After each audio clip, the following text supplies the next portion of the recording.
y a différentes manières de visiter une ville en tant que touriste, à des fins professionnelles ou pour les études, mais également en faisant du bénévolat.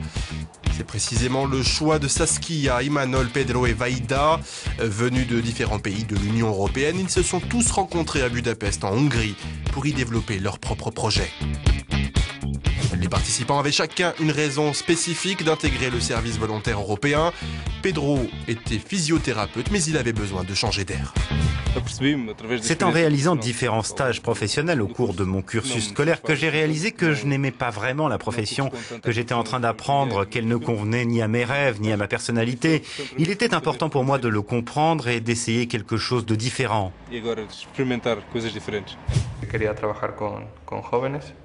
Je voulais travailler avec des jeunes, j'ai peu d'expérience dans ce domaine, mais le secteur de l'éducation m'intéressait beaucoup. Ce projet m'a donc permis d'être au contact avec des jeunes tout en évitant la routine. Et ça permet en plus de laisser libre cours à la créativité. Le but du service volontaire européen est de permettre aux jeunes d'exploiter leur potentiel et d'acquérir des compétences qui pourraient améliorer leurs perspectives en matière d'emploi. Cela leur permet aussi d'en apprendre beaucoup sur eux-mêmes. Saskia, Vaida et Imanol ont créé un club des étudiants pour promouvoir la compréhension culturelle. So my name is Vaida and my movement is this. Je pense que ce que nous offrons aux étudiants, c'est la liberté. Ils peuvent venir et se concentrer sur ce qu'ils veulent apprendre et faire. C'est un espace ouvert où leurs idées sont les bienvenues et nous y sommes très attentifs.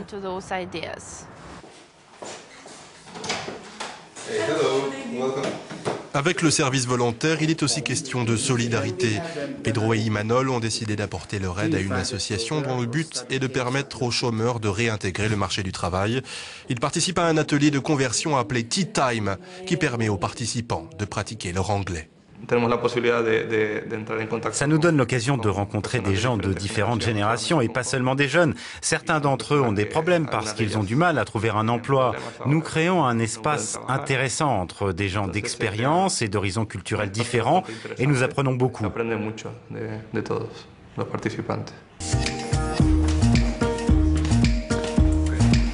Ces différents projets sont le fruit d'un partenariat entre deux organisations coordonnées dans le pays d'origine et le pays d'accueil des participants. Les 4 volontaires sont pris en charge par l'association des jeunes Egiezek. Tamas Maner coordonne le groupe et c'est lui qui est chargé d'entrer en contact avec les institutions locales. Il a notamment organisé une grande visite dans un orphelinat dans lequel tout le monde a pu apporter un peu de son aide.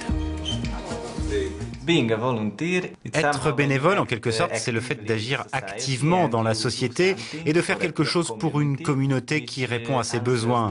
Si un grand nombre de personnes faisaient la même chose, elles pourraient se rendre compte que ce sont ces petites énergies mises ensemble qui peuvent changer le monde. Et le bénévolat donne aussi l'occasion de rencontrer des gens et de découvrir une nouvelle ville. Simpla est un célèbre bar de Budapest. J'aime beaucoup cette ville parce qu'on peut faire des choses à n'importe quel moment. Et en plus, je n'ai pas vraiment la sensation de me trouver dans une grande ville avec 2 millions d'habitants. Budapest est vraiment une ville très agréable à vivre. En 2010, près de 7000 jeunes ont pris part à ce programme. Un chiffre qui, en 2012, devrait pour la première fois dépasser la barre symbolique des 10 000 participants.